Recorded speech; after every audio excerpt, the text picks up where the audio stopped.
Hi అండి, welcome to Valli tailoring world. ఈరోజు మనం ఈ model hand cutting and stitching ఏ విధంగా చేయాలో పూర్తి వివరాలతో కొత్త వారికి కూడా అర్థమయ్యే విధంగా నీట్ ఎక్స్ప్లెనేషన్తో ఈ వీడియోలో మీకు నేర్పిస్తానండి. మా ఛానల్ని ఫస్ట్ టైం చూసినట్లయితే ఛానల్ని సబ్స్క్రైబ్ చేసుకోండి. మా వీడియో మీకు నచ్చితే అర్థమైతే మాత్రం ఖచ్చితంగా లైక్ చేయండి. కటింగ్ వీడియోలోకి వెళ్దాం. దీనికోసం నేను లైనింగ్ క్లాత్ని ముందుగానే నార్మల్ హ్యాండ్ ఏ విధంగా అయితే కటింగ్ చేసుకుంటామో అలా కటింగ్ చేసుకుని రెడీ చేసుకున్నామండి. ఇలా డబల్ క్లాత్ వచ్చే విధంగా 2 హ్యాండ్స్కి ఇలా కొలతలతో రెడీ చేసుకున్నాం. ఈ హ్యాండ్ వచ్చేసి 9 ఇంచులు హైట్ పెట్టానండి నేను. ఇందులో మనకి 6 ఇంచులు మాత్రమే ఈ హ్యాండ్ పై క్లాత్ రెడీ అవుతుంది. మిగిలిన 3 ఇంచులు కూడా కిందకి ఒక బార్డర్ని రెడీ చేస్తున్నానండి. మీకు శారీలో అంచు వస్తే అంచు వేసుకోండి, కిందకి 3 ఇంచులు, లేదంటే బార్డర్ రెడీ చేస్తున్నాను కదా ఆ విధంగా మీరు కూడా రెడీ చేసుకోండి. ఇప్పుడు లైనింగ్ని అలానే ఉంచుతామండి. మెయిన్ ఫ్యాబ్రిక్ మాత్రం మనం కొలతలు ఈ విధంగా మార్చి కట్ చేసుకుంటాం. ఇది వచ్చేసి శారీలో క్లాత్ అండి. శారీలో నేను క్లాత్ని కట్ చేసుకున్నాను. ఇది ఎంత కట్ చేసుకున్నానో చెప్తాను. డబల్ క్లాత్లో డబల్ ఫోల్డ్ వేసుకున్నానండి. ఇప్పుడు 6.5 ఇంచులు ఈ హైట్ ఉండేలా చూసుకోండి. ఫోల్డ్ చేసుకున్నాను కదా డబల్ ఫోల్డ్ని క్లాత్. ఇప్పుడు ఈ వెడల్పు వచ్చేసి 12 ఇంచులు ఉండేలా నేను తీసుకున్నాను. మీకు అర్థమైంది కదా. క్లాత్ శారీలో కట్ చేసుకోండి. ఇలా డబల్ను ఫోల్డ్ చేసుకుని 6.5 ఇంచులు పొడవు, వెడల్పు వచ్చేసి 12 ఇంచులు, మధ్యలో కట్స్ పెట్టుకోండి. మిడిల్లో కట్స్ అనేది పెట్టుకోవాలి. ఇప్పుడు ఈ కట్స్ దగ్గర నుంచి ఇలా 2 ఇంచెస్కి మార్కింగ్ చేసుకోండి. మరలా ఆ మార్కింగ్ దగ్గర నుంచి ఇంకొక 2 ఇంచెస్కి మార్కింగ్ చేసుకోండి. మరలా ఇంకొక 2 ఇంచెస్కి, అలానే ఈ చివరి వరకు కూడా 2 ఇంచెస్కి మార్కింగ్ చేసుకుంటూ రావాలి. కట్స్కి ఇటువైపు మరలా అటువైపు కూడా అదే విధంగా మార్కింగ్ అనేది చేసుకోండి. మనం లైనింగ్ని నార్మల్గానే ముందుగా జాకెట్కి ఏ విధంగా అయితే హ్యాండ్ కటింగ్ చేస్తామో ఆ విధంగా చేసేసుకోండి. దాంట్లో ఎలాంటి మార్పు చేయవలసిన అవసరం లేదండి. మనం ఇలా మార్పు చేసేదల్లా ఈ పైన ఫ్యాబ్రిక్ ఉంది కదా మెయిన్ క్లాత్, దాన్ని మాత్రం ఇలా రెడీ చేసుకోవాలి. ఇలా రెడీ చేసుకున్న క్లాత్ని లైనింగ్పై వేసి తిప్పేసుకుంటే సరిపోతుందండి. ఈ మిడిల్ కట్ ఉంది కదా అదే స్ట్రైట్గా అటువైపు కూడా కట్స్ పెట్టుకోండి. మిడిల్లో కట్స్ అనేది మనకి చాలా ఇంపార్టెంట్ అండి. ఈ మోడల్కి మనం కుట్టుకునేటప్పుడు మనకి ఇది బాగా యూజ్ అవుతుంది. అటువైపు కూడా ఇలా కట్స్ అనేది పెట్టుకోవాలి. మీకు అర్థమైంది కదా. ఇప్పుడు ఈ మార్కింగ్ చేసుకున్నాం కదా, ఈ మార్కింగ్స్ అన్నిటిని ఒకదాని మీద ఒకటి ఇలా మిడిల్ కట్ ఉంది కదా మిడిల్ కట్స్ మీదకి తీసుకురావాలి. ఇది మామూలుగా చూపిస్తున్నానండి, మీకు స్టిచ్చింగ్ చేసినప్పుడు వివరంగా చూపిస్తాను. ఇలా స్టిచ్ చేసుకోవాలి. ఇలా చేసుకున్న తర్వాత అటువైపు ఇటువైపు మెయిన్ ఫ్యాబ్రిక్ అదే మన జాకెట్ క్లాత్ అండి. ఇది జాకెట్ క్లాత్ యొక్క కలర్. ఇది ఈ క్లాత్ని అటు ఇటు మనం జాయిన్ చేసుకుంటాం. గ్రీన్ కలర్ వచ్చేసి మన జాకెట్ క్లాత్ అండి. ఈ బ్రౌన్ కలర్ వచ్చేసి మనం శారీలో కట్ చేసాం. ఇప్పుడు ఈ మార్కింగ్స్ని చూసారు కదా, ఈ మిడిల్లో కట్ పెట్టాం కదా కట్స్ దగ్గరికి. ఈ మార్కింగ్స్ అన్నిటినీ ఒకదానిపై ఒకటి ఇలా ఒజ్జుగా తీసుకురండి. ఈ విధంగా తీసుకురావాలి. మీకు అర్థమైంది కదా. అదేవిధంగా ఇటువైపు అటువైపు అన్నీ ఇటువైపుకి తీసుకున్నాం కదా, ఇప్పుడు ఇటువైపు అన్నీ ఆపోజిట్లో ఇలా ఫోల్డ్ చేసుకుంటూ రివర్స్లో ఫ్రిల్ పెట్టుకోవాలి. అంటే కుచ్చిళ్ళు రివర్స్లో వస్తాయి. అటువైపు ఏమో ఇటువైపు, ఇటువైపు ఏమో అటువైపు వస్తాయండి. ఇలా వస్తేనే లుక్ అనేది చూడడానికి చాలా బాగుంటుంది. ఇలా ఒకదానిపై ఒకటి ఫ్రిల్స్ అనేవి పెట్టుకోండి. మీరు కొత్తవారైతే కదలకుండా పిన్ అనేది ఏదైనా పెట్టుకోండి. ఇక్కడ కుట్టుకునేటప్పుడు కదలకుండా ఉంటుంది. కొత్తగా కుట్టేవారు పిన్స్ యూజ్ చేసుకోవచ్చు. ఇప్పుడు ఇలా ఫ్లవర్లా వస్తుంది కదా.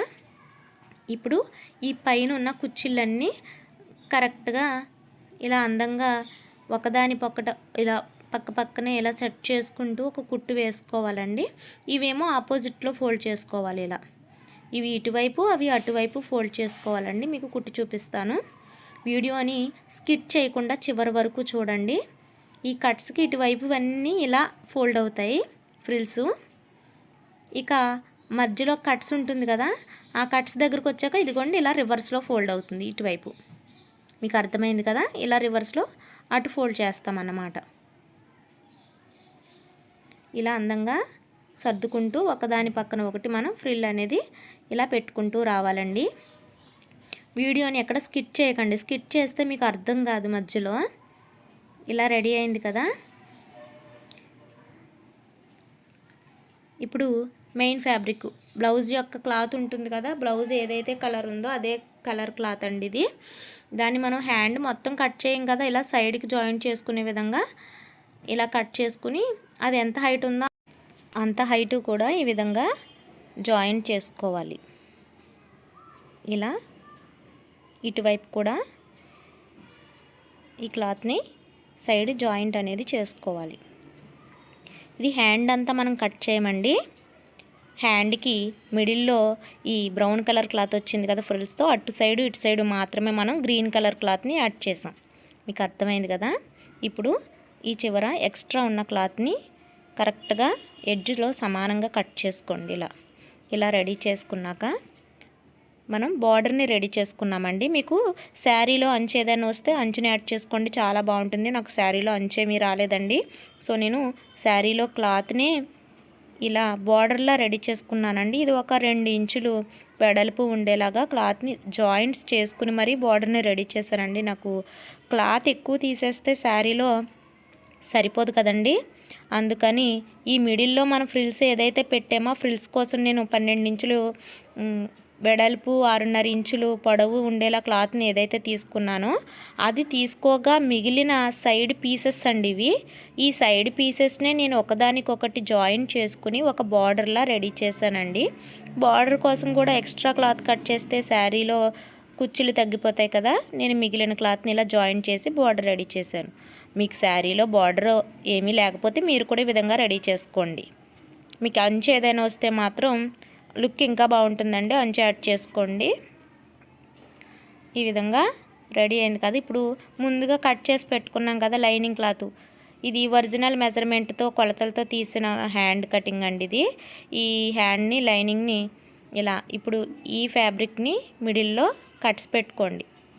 ఈ హ్యాండ్ మిడిల్లో కట్స్ పెట్టుకొని ఇప్పుడు ఈ మిడిల్లో కట్స్ ఎందుకంటే కట్స్ కరెక్ట్గా ఈ మిడిల్ కట్స్ వచ్చే విధంగా మనం సెట్ చేసుకోవాలి. ఇలా కాకుండా నార్మల్గా పెట్టేసుకుని కుట్టేసామనుకోండి, మధ్యలో మనం ఏదైతే డిజైన్ చేసామో ఆ డిజైను షోల్డర్కి ఫ్రంట్ వైపు లేకపోతే బ్యాక్ వైపు వెళ్ళిపోతుందండి, లుక్ అసలు బాగోదు. మనం కట్ చేసిన డిజైన్ ఏదైతే ఉందో అది షోల్డర్ జాయింట్కి మిడిల్లో కరెక్ట్గా వచ్చే విధంగా రావాలి అంటే అందంగా ఇలా 2 కట్స్ పెట్టుకుని మిడిల్లో ఆ 2 కట్స్ ఒక చోటకి వచ్చే విధంగా మనం జాయింట్ అనేది చేసుకోవాలి. ఇలా చివర జాయింట్ చేసిన తర్వాత ఎక్స్ట్రా క్లాత్ ఉంది కదా, ఎక్స్ట్రా క్లాత్ని కట్ చేసుకోండి. ఇది మనకి లైనింగ్ క్లాత్ ఏదైతే ఉందో అదే ఒరిజినల్ కొలత అండి. మనకి ఈ ఎక్స్ట్రా క్లాత్ని కట్ చేసేసుకుని ఈ విధంగా టర్న్ చేసుకుని తిప్పుకోండి. ఈ చివర నీట్ ఫినిషింగ్ వచ్చే విధంగా అణిగి ఉండేలాగా ఒక కుట్టు అనేది వేసుకోండి. ఈ బార్డర్ చివర ఒక కుట్టు వేసుకుంటూ రావాలి. మనకి పై క్లాత్ ఎక్స్ట్రా ఉంటే మనం కట్ చేసేసుకోవచ్చు అండి, ఇబ్బంది ఏమీ లేదు. మనకి ఒరిజినల్ లైనింగ్ క్లాత్ అండి.